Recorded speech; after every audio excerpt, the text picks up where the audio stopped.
सोचिए, एक ऐसा राज्य जहां गांधी ने चंपारण से आंदोलन शुरू किया था और वही राज्य बाद में करप्शन और कास्ट पॉलिटिक्स का सिंबल बन गया। एक कहानी है बिहार की पॉलिटिक्स की, जहां एक तरफ गांधी और जेपी जैसे महान नेता आंदोलन किए तो दूसरी तरफ चारा घोटाला और कुर्सी की राजनीति हुई।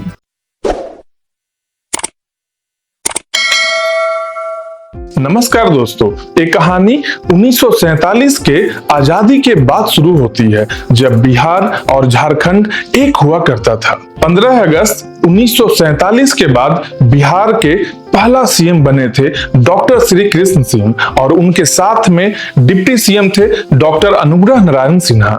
दोनों मिलकर श्री बाबू और अनुग्रह बाबू के नाम से मशहूर हुए पूरे भारत में। डॉक्टर श्री कृष्ण सिंह को बिहार के आयरन मैन और बिहार केसरी भी कहा जाता था। वहीं डॉक्टर अनुग्रह नारायण सिन्हा को बिहार विभूति कहा जाता था। वो दोनों ही फ्रीडम फाइटर थे और साथ ही राजेंद्र प्रसाद और महात्मा गांधी के क्लोज एसोसिएट भी थे। ब्रिटिश इंडिया के दौरान इन दोनों को लगभग 8 साल तक जेल भी जाना पड़ा था। सीएम बनने के बाद उनका सबसे बड़ा अचीवमेंट था जमींदारी एबोलिशन एक्ट और साथ में लैंड रिफॉर्म्स और पटना यूनिवर्सिटी रिफॉर्म्स भी। वो दलित को भी एंट्री दिलवाए थे बैद्यनाथ धाम देवघर मंदिर में। वो देश के पहले चीफ मिनिस्टर थे जिन्होंने जमींदारी सिस्टम को एबोलिश किया था। जमींदारी एबोलिशन एक्ट एक ऐसा कानून था जो कि इंडिपेंडेंट इंडिया के सबसे बड़ा सोशल रिफॉर्म में से एक था। बिहार में इस लॉ के जरिए एक नया सोशल और इकोनॉमिक रिवॉल्यूशन शुरुआत हुआ था। जमींदारी सिस्टम एक पुराना सिस्टम था जो कि मुगल और फिर ब्रिटिश एरा में चला। इस सिस्टम में बड़े बड़े जमींदार को जमीन का मालिक बनाया गया था और गरीब किसान सिर्फ मजदूर बनकर रह गए थे। किसान जमीन पर मेहनत करता था लेकिन उसका फायदा जमींदार उठा लेते थे। लगान बहुत ज्यादा हुआ करता था और गरीब किसानों का हालत बहुत ही खराब था। इंडिपेंडेंस के बाद बिहार में लोगों का सबसे बड़ा डिमांड था कि जमींदारी खत्म करो। बिहार के पहला chief minister doctor Shri Krishna Singh और फाइनेंस मिनिस्टर अनुग्रह नारायण सिन्हा, जो कि डिप्टी सीएम भी थे, ये दोनों ने मिलकर सबसे पहला अपना प्रायोरिटी बनाया था जमींदारी एवोल्यूशन एक्ट को। 1949 में बिहार लेजिस्लेटिव असेंबली में जमींदारी एवोल्यूशन बिल इंट्रोड्यूस किया गया था और इंडिया का पहला स्टेट था बिहार जहां इस तरह का बोल्ड स्टेप लिया गया। बिल पास हुआ और 1950 में गवर्नर ने इसको अप्रूव किया, लेकिन ये इतना आसान भी नहीं था। जमींदार ने इस कानून को चैलेंज कर दिया और केस गया पटना हाई कोर्ट और सुप्रीम कोर्ट तक। सुप्रीम कोर्ट ने कहा कि ये बिल राइट टू प्रॉपर्टी को वायलेट करता है और इसी वजह से सेंट्रल गवर्नमेंट को कॉन्स्टिट्यूशन में फर्स्ट अमेंडमेंट 1951 करना पड़ा, जिसमें 9th शेड्यूल बनाया गया। 9th शेड्यूल का मतलब था कुछ लॉज जो जुडिशियल रिव्यू से बचाया जा सके और जमींदारी एवोल्यूशन एक्ट उसमें से एक था। ये एक बड़ा ही टर्निंग पॉइंट था जहां बिहार के एक स्टेट लॉ ने इंडिया के कॉन्स्टिट्यूशन में अमेंडमेंट करवा दिया। एक्ट के बाद जमींदारी खत्म हुआ और जमीन डायरेक्टली गवर्नमेंट के कंट्रोल में आया। किसान को अब अपना जमीन के मालिक बनाया गया। लाखों टेनेंट्स और शेयर क्रॉपर्स को ऑनरशिप राइट दिया गया। जो लोग उस जमीन पर खेती कर रहे थे उनको ही ऑनर बना दिया गया था। फ्यूडल सिस्टम धीरे धीरे टूटने लगा। इसने बिहार के समाज को बदला, कास्ट इक्वेशंस को बदला, रूरल पावर स्ट्रक्चर और पॉलिटिक्स सब कुछ बदल दिया था। लेकिन कहानी यहीं खत्म नहीं होती है। रीडिस्ट्रीब्यूशन प्रोसेस में करप्शन भी हुआ। बहुत सारे गरीब किसान को अभी भी जमीन नहीं मिला था। कई जगह जमींदार ने लूपहोल्स यूज करके अपना जमीन को बचाया था। इस वजह से एक्ट का इम्पैक्ट पूरा नहीं हो पाया, लेकिन फिर भी यह एक हिस्टोरिक स्टेप था जो इंडिया के एग्रीगेरियन रिफॉर्म्स का फाउंडेशन बन गया। दोस्तों, जमींदारी एवोल्यूशन एक्ट ने भारत को फ्यूडल सिस्टम से निकालकर एक नया सोशल जस्टिस के एरा में ले गया। बिहार इस मूवमेंट का लीडर था और आज भी इसका इंपैक्ट बिहार के पॉलिटिक्स और सोसाइटी में देखा जा सकता है। आपको क्या लगता है, अगर यह एक्ट नहीं होता तो बिहार और इंडिया के समाज आज कैसा होता? आप कमेंट में बता सकते हैं। अब आते हैं श्री बाबू के स्टोरी पर। वो अपने सीएम के टेन्योर में एजुकेशनल डेवलपमेंट को टॉप टॉप प्रायोरिटी दिए थे। तो बिहार में लिटरेसी और हायर एजुकेशन प्रमोट करने के लिए कई एजुकेशनल इंस्टीट्यूशंस स्टेबलाइज करने में बहुत इंपॉर्टेंट रोल प्ले किए। उनका फोकस था कि हर एक गरीब और वंचित वर्ग को एजुकेशन का एक्सेस मिले, और यह एक बहुत बड़ा कदम था सोशल इक्वलिटी की तरफ। वो इंडस्ट्रियल डेवलपमेंट को भी बेहतर बनाए। बरौनी रिफाइनरी, रांची का हैवी इंजीनियरिंग कॉर्पोरेशन जैसा लार्ज स्केल इंडस्ट्रियल प्रोजेक्ट का ग्राउंड वर्क किया। ये सब इनिशिएटिव से एम्प्लॉयमेंट को बूस्ट मिला और बिहार के इकोनॉमी को ग्रो करने में मदद मिला। उनका ही टेन्योर में बरौनी फर्टिलाइजर प्लांट और सिंदरी फर्टिलाइजर प्लांट स्टेबलाइज हुआ था, जो कि एग्रीकल्चर डेवलपमेंट के लिए बहुत ही इंपॉर्टेंट बना। श्री बाबू बोकारो को एक इंडस्ट्रियल हब बनाने का प्लानिंग स्टेज में भी रोल प्ले किए थे। बोकारो स्टील प्लांट हालांकि बाद में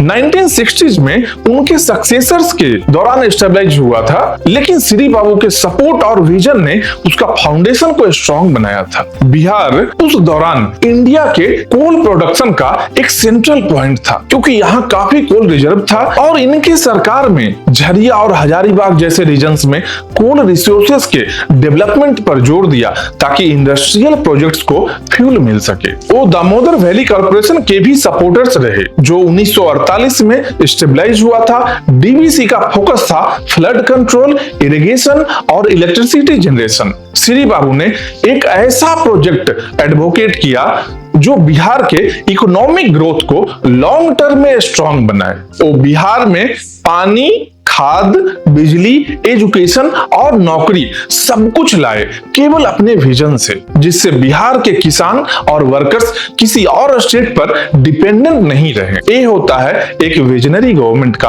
असली काम। उस दौर के बिहार के असलियत को पॉल हेंसन एपलवी के रिपोर्ट से जान सकते हैं, जो कि एक फेमस अमेरिकन इकोनॉमिस्ट और पब्लिक एडमिनिस्ट्रेशन एक्सपर्ट थे, जिन्हें भारत सरकार ने फोर्ड फाउंडेशन के माध्यम से कंसल्टेंट के रूप में बुलाया था। उसने 1953 और 1956 में भारत के एडमिनिस्ट्रेटिव सिस्टम और अर्थव्यवस्था पर रिपोर्ट तैयार किया था। जवाहरलाल नेहरू के समय में उसका रिपोर्ट को काफी इंपॉर्टेंस दिया गया था, खासकर गवर्नेंस और प्लानिंग के संदर्भ में। एपलवी ने अपने रिपोर्ट्स में लिखा था कि बिहार भारत का सबसे अच्छी तरह से शासित राज्य है। उसने ये भी कहा था कि बिहार की अर्थव्यवस्था उस समय देश की दूसरी सबसे मजबूत अर्थव्यवस्था थी। ये बात उन दिनों बिहार के इमेज के लिए बहुत ही महत्वपूर्ण था, क्योंकि आज के दौर में बिहार को पिछड़ेपन से जोड़ा जाता है। 1952 का पहला असेंबली इलेक्शन में कांग्रेस ने पूर्ण बहुमत से इलेक्शन जीता। बिहार उस वक्त एजुकेशन हब था। Patna university, Bihar college of engineering और नालंदा यूनिवर्सिटी के रिवाइवल पर चर्चा होता था। कांग्रेस का दौर एक तरह से स्टेबिलिटी का दौर था, लेकिन कास्ट और रूरल पॉवर्टी के इश्यूज नीचे नीचे उभर रहे थे। 1960s के दौर में ये दरार खुला। 1967 में पहली बार कांग्रेस का पकड़ कम हुआ। बिहार असेंबली में कांग्रेस के केवल 128 सीट आए और महामाया प्रसाद सिन्हा बने बिहार के पहले नॉन कांग्रेस सीएम। 1970 में बिहार की सड़कों पर एक आवाज गुनगुनाने लगी, करप्शन खत्म करो, लोकतंत्र बचाओ। और इसके बाद 1974 में जयप्रकाश नारायण टोटल रेवोल्यूशन का नारा दिए। पटना गांधी मैदान में लाखों स्टूडेंट्स इकट्ठा हुए। 1975 के इमरजेंसी में बिहार नेता जेल में डाल दिए गए। स्टूडेंट्स को डंडा खाना पड़ा, लेकिन आवाज नहीं रुकी। लोकतंत्र खतरे में है का नारा भी जेपी नारायण ने दिया और बिहार जेपी मूवमेंट का दिल था। यहाँ से पूरे भारत में इमरजेंसी के खिलाफ आवाज उठी थी। 1977 के चुनाव में कांग्रेस का बिहार से पूर्ण सफाया हो गया और ये था जेपी मूवमेंट का असली परिणाम। 1980 में इंदिरा गांधी की कांग्रेस वापस आई, लेकिन बिहार में उनका इन्फ्लुएंस बहुत ही कम था। 1989 में मंडल कमीशन का रिपोर्ट लागू होता है और ओबीसी को 27% रिजर्वेशन मिल जाता है और बिहार में इस डिसीजन का सबसे ज्यादा इंपैक्ट पड़ा। कर्पूरी कर्पूरी ठाकुर एक बैकवर्ड लीडर थे जो ओबीसी पॉलिटिक्स के आइकन बने। 1990 में विश्वनाथ प्रताप सिंह जो वीपी सिंह के नाम से पॉपुलर थे वो प्राइम मिनिस्टर बने और उनकी सरकार में मंडल कमीशन रिपोर्ट को लागू कर दिया गया। बिहार में इसका सबसे बड़ा इंपैक्ट हुआ। लालू प्रसाद यादव जैसे नेता इस डिसीजन को अपना हथियार बना लिए। गांव के गरीब और बैकवर्ड कास्ट को लगने लगा कि अब हमारी भी इज्जत है, अब हमारी भी सरकार बन सकती है। लेकिन मंडल कमीशन के खिलाफ भी आंदोलन हुआ। अपर कास्ट के स्टूडेंट्स ने सड़क पर उतरकर सेल्फ एमुलेशन आत्मदाह तक कर दिया। कास्ट बेस्ड पॉलिटिक्स ने बिहार को हमेशा के लिए बदल दिया। अब वोट बैंक सिर्फ आइडियोलॉजी पर नहीं था, जाति पर तय होता था। बिहार यूनिवर्सिटी और पटना यूनिवर्सिटी के कैंपस से नए नेता निकले। लालू प्रसाद यादव स्टूडेंट पॉलिटिक्स में रहे थे और जयप्रकाश के साथ भी रहे थे, जेपी आंदोलन में भी साथ रहे थे। नीतीश कुमार जो कि इंजीनियरिंग के स्टूडेंट थे वो भी जेपी मूवमेंट में साथ रहे थे। सुशील कुमार मोदी जो एबीवीपी के कार्यकर्ता थे जो कि बीजेपी का फेस बने बिहार में। 1990 में लालू प्रसाद यादव सीएम बनते हैं और उनका स्लोगन था बिहारी गरीब का शासन आएगा। लालू यादव एक आवाज बन के आए। गांव के गरीब पिछड़ों मुसलमानों के लिए उन्होंने इज्जत की बात की। लालू यादव का पार्टी आरजेडी 1990 में क्लियरली इलेक्शन जीत जाता है। 1995 में फिर से जीता और 2000 में हंग असेंबली का सिचुएशन था जिसमें राबड़ी देवी सीएम बन जाती है कुछ दिन नीतीश के सीएम बनने के बाद। 1990 से 2005 तक राजद का ही शासन रहता है। 1996 में एक धमाका हुआ, बिहार में हुआ 950 करोड़ का चारा घोटाला। स्कैम के बीच में चीफ मिनिस्टर लालू प्रसाद यादव का नाम आया। वैसे चारा घोटाला की शुरुआत हुआ था 1960-70 के दौर से ही। बिहार सरकार का ट्रेजरी था, खासकर चाईबासा, दुमका, रांची और धनबाद में एक नेटवर्क बना था जहां सरकारी पैसा जो पशुओं के लिए चारा, दवाई और एनिमल हस्बेंड्री डिपार्टमेंट के लिए होता था उसको नकली बिल्स के जरिए निकाल लिया जाता था। सालों तक छोटा मोटा स्कैम चलता रहा, लेकिन 1990 में इसका साइज 950 करोड़ तक पहुंच गया था। 1990 में जब लालू प्रसाद यादव बिहार के चीफ मिनिस्टर बने तब तक ये स्कैम अपने पीक पर था। ऑफिशियल्स और पॉलिटिशियंस मिलकर ट्रेजरी से करोड़ों रुपए निकाल रहे थे। नकली बिल्स बनाते थे जिसमें लिखा होता था पशुओं के लिए चारा, दवाई खरीदने में खर्चा, लेकिन असल में पैसा जाता था पॉलिटिशियंस, ऑफिसर्स और मिडिलमैन के जेब में। लालू यादव का नाम इसलिए आया क्योंकि स्कैम के दौरान उनके सिग्नेचर और अप्रूवल के बिना पैसा रिलीज ही नहीं हो सकता था। लोग कहते थे बिहार में चारा तो पशु खाता है लेकिन पैसा नेता खा जाता है। 1996 में पटना हाईकोर्ट ने सीबीआई को स्कैम का जांच करने का ऑर्डर दिया। सीबीआई के इन्वेस्टिगेशन ने दिखाया कि कैसे एक पूरा नेक्सस बना था। पॉलिटिशियंस, आईएएस ऑफिसर्स, डॉक्टर्स और सप्लायर्स सबके सब एक चेन का हिस्सा थे। रिपोर्ट्स के मुताबिक ट्रेजरी से पैसा निकालने के लिए नकली कंपनीज बनाई गई। बिल्स में लिखा होता था 5000 लीटर्स दवा, 1000 क्विंटल चारा, 10,000 इंजेक्शंस फॉर एनिमल्स, लेकिन ग्राउंड पर कुछ भी डिलीवर नहीं होता था। 1997 में जब सीबीआई लालू के खिलाफ चार्जशीट फाइल किया तो उनका कुर्सी बचाना मुश्किल हो गया और तब लालू ने एक हिस्टोरिक स्टेप लिया। वो सीएम की कुर्सी अपनी पत्नी राबड़ी देवी को दे दिया। ये पहली बार था जब बिहार ने एक हाउसवाइफ सीएम देखा। राबड़ी देवी को राजनीति का कुछ भी अनुभव नहीं था, लेकिन लालू के सपोर्ट बेस ने उन्हें एक्सेप्ट कर लिया। अपोजिशन ने कहा ये बिहार के डेमोक्रेसी का मजाक है, लेकिन लालू सपोर्टर्स बोलते थे ये सोशल जस्टिस का एक नया चैप्टर है। उस टाइम एक स्लोगन फेमस हुआ था, जब तक रहेगा समोसे में आलू तब तक रहेगा बिहार में लालू। ये स्लोगन 1990 में लोगों के बीच बहुत पॉपुलर हुआ था। यह एक तरफ लालू प्रसाद यादव के राजनीति की मजबूती को दिखाता था और दूसरी तरफ घोटाले के बावजूद उनके प्रति लोगों के समर्थन। लालू पर केस चला, जेल भी गए, लेकिन उनका करिश्मा पॉलिटिक्स खत्म नहीं हुआ था। 1990 से 2005 तक बिहार को लोग जंगल राज कहते थे, जहां किडनैपिंग, मर्डर्स, डकैती और क्राइम के न्यूज रोज अखबार में आता था। अपोजिशन का कहना था बिहार में कानून व्यवस्था गायब है, लेकिन लालू सपोर्टर्स कहते थे पहली बार गांव के गरीब और पिछड़े को इज्जत मिली है। ये डिबेट आज भी चलता है, क्या वो दौर जंगल राज था या सोशल जस्टिस का दौर। बिहार में एक और चीज जो 1970 से चलता आ रहा था वो था नक्सल आंदोलन। 1967 में वेस्ट बंगाल के नक्सलवादी से जो आग भड़का उसका लपट बिहार के भोजपुर, जहानाबाद और औरंगाबाद तक पहुंच गया, जिसमें दलित और गरीब किसान जमींदार के जुल्म के खिलाफ उठे और सीपीआई और एमसीसी जैसा नक्सल ग्रुप एक्टिव हो गया। 1990 में कुछ इलाके रेड जोन बन गए थे जहां पुलिस भी नहीं जाना चाहती थी। इस 15 साल में बैकवर्ड कास्ट का आइडेंटिटी स्ट्रांग हुआ, लेकिन बिहार को देश का सबसे पिछड़ा राज्य माना जाने लगा। 15 नवंबर 2000 को झारखंड बिहार से अलग होता है। उसके कुछ सालों बाद 30 अक्टूबर 2003 को नीतीश कुमार का समता पार्टी मर्ज हुआ जनता दल यूनाइटेड में और फिर एनडीए स्ट्रांग हुआ।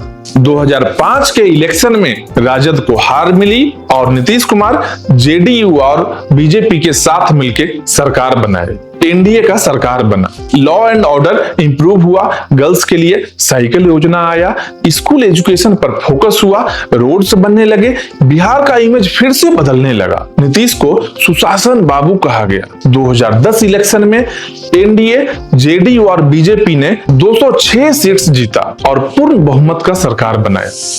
इस दौर में पहली बार लोगों ने महसूस किया कि बिहार बदल रहा है। किडनैपिंग और गुंडागर्दी कम हुआ, स्कूल्स और कॉलेज में एडमिशन बढ़ने लगा, गांव-गांव में रोड, बिजली, पानी पहुंचाया गया। लेकिन 2013 में जदयू नीतीश के पार्टी ने नरेंद्र मोदी का विरोध करते हुए बीजेपी से अलग हो गए। 2014 में मोदी पीएम बनते हैं, लेकिन बिहार का 2015 इलेक्शन में नीतीश और लालू और कांग्रेस का महागठबंधन जीत जाता है। लेकिन 2017 में नीतीश सरप्राइज दे दिए और महागठबंधन को तोड़कर वापस बीजेपी में चले गए।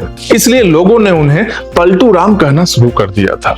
यही दौर था जब सृजन स्कैम सामने आया। 1990 के आसपास भागलपुर में एक एनजीओ बना था, नाम था सृजन महिला विकास सहयोग समिति, जिसके फाउंडर थी मनोरमा देवी और पर्पस था महिलाओं को सेल्फ रिलायंट बनाना, सिलाई बुनाई और छोटे बिजनेस के लिए ट्रेनिंग देना। धीरे धीरे एनजीओ काफी पॉपुलर हुआ और सरकार के साथ टाई अप करने लगा। सरकार ने इन्हें गवर्नमेंट स्कीम्स के पैसा डिस्ट्रीब्यूट करने का जिम्मेदारी देना शुरू कर दिया था। एनजीओ के लोगों ने डिस्ट्रिक्ट ट्रेजरी के पैसा को अपने अकाउंट्स में डाइवर्ट करना स्टार्ट कर दिया। बैंक्स में फेक चालान और फॉर्ज्ड रिसिप्ट बनाई गई। बिहार गवर्नमेंट के डिपार्टमेंट्स जैसे कि social welfare, land acquisition, DRDA और माइनॉरिटी वेलफेयर का पैसा सीधा सृजन एनजीओ के अकाउंट्स में गया।